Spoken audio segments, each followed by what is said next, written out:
Welcome back. Quickly, we'll dive into our newspaper review, where we'll be reviewing some of the major headlines on today's dailies. And as usual, we'll kickstart with the Daily Trust, and the bolder headline states, 23 months after, queues persist at CNG dispensing points.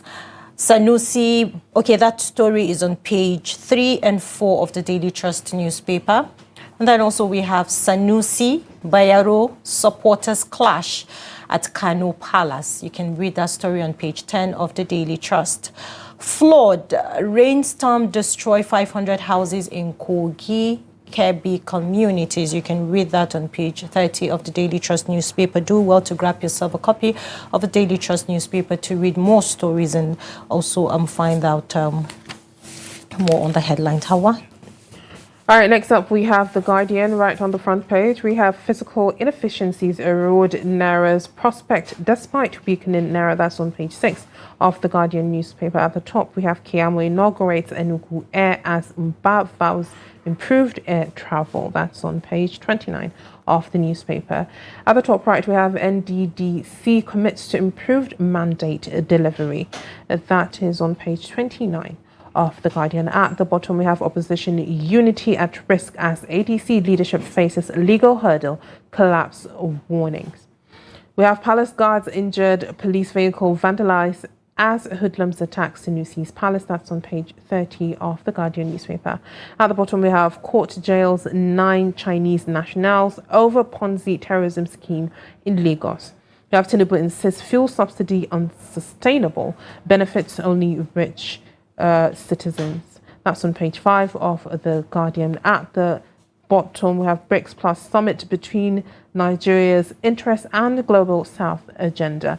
That's all on The Guardian newspaper. Make sure you grab yourself a copy and stay informed. Right here in the studios with us, we have to review the papers, we have a program director at Daily Trust Foundation, Dr. Theophilus Abba. Thank you for joining us. Thank you. Good morning. Thank you for joining us. Good morning. All right, on the front page of Daily Trust, we have what do you have, Mimina?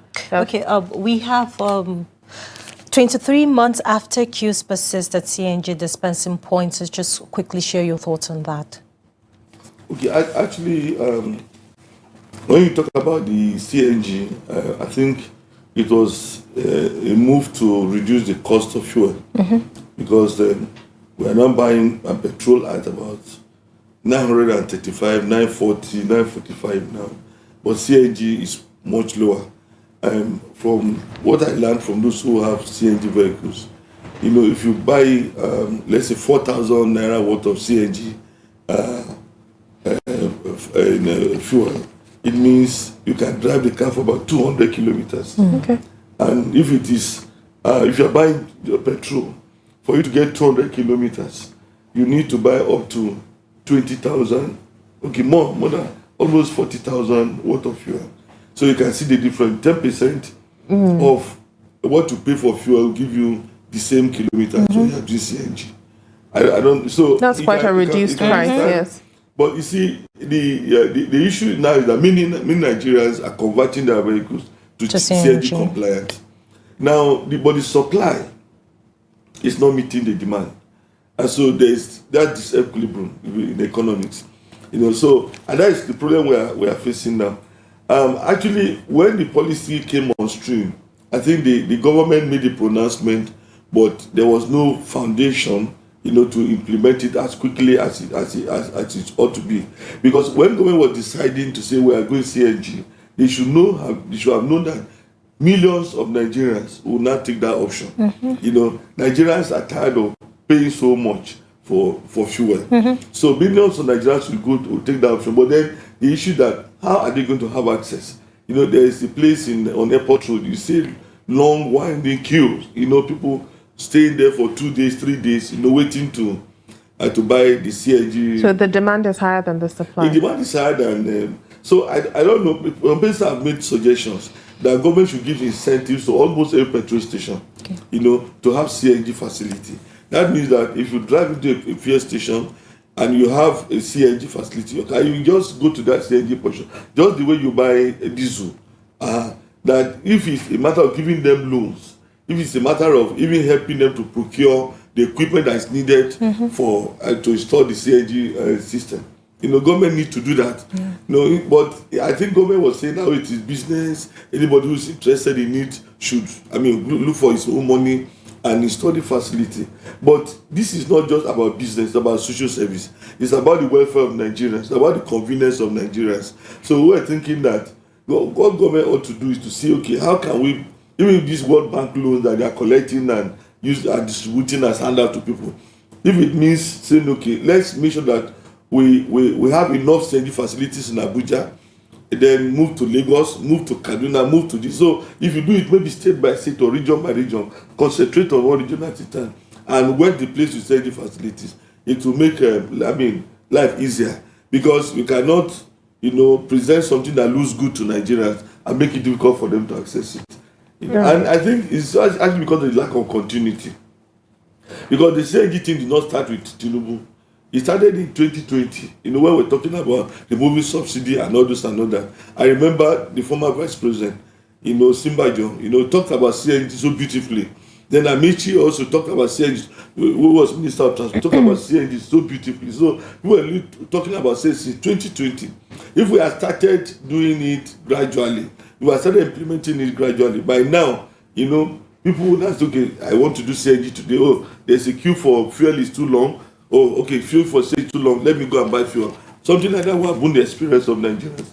But it's a very good, development, but government need to follow it up, by ensuring that we have more access, access points for CNG.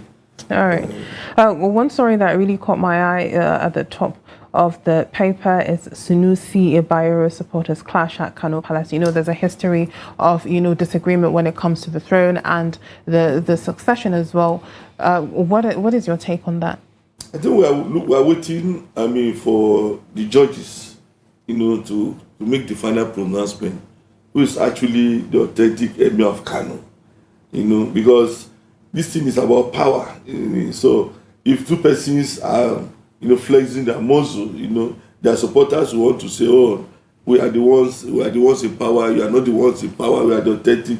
And so I'm thinking that the judiciary should quickly make a pronouncement so that we know who the authentic Emir of Kano is. As at now, the government is supporting Sanusi, then some laws are supporting Bayero and all sorts of arguments here and there. But we are waiting for the judges to decide the case.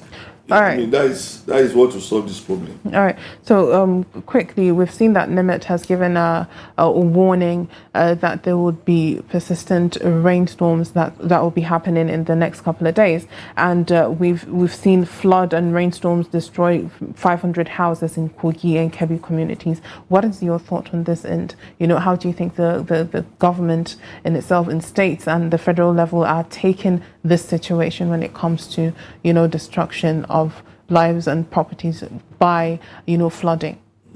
Well, when you have these predictions, you expect that something ought to be done, because if you are in a flood-prone area, there is a way you build your house.